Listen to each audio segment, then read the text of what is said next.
Hopefully you like the movie. But for someone to leave the 53rd Annual Grammy Awards just to... We'll wait till it's done. No disrespect. And even, you know, she's going to hang out with Kenny, and then Kenny, get in here. You can Kenny? They're like best friends. They're like best friends. You guys are best friends? I took him to this really intense workout class, and I won't tell you, it was tough.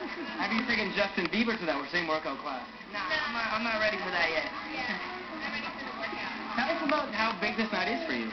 It's huge. I'm really excited to be here, support my fellow Canadians at ET, and I'm excited.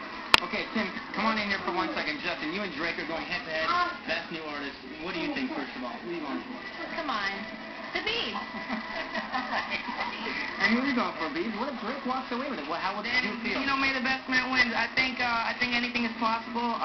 I'm just excited to be nominated. It's incredible. What do you think of all this craziness happening around us right now? You're used to it. Are you used to it yet? Kind of used to it. Not really. I don't think I'll ever really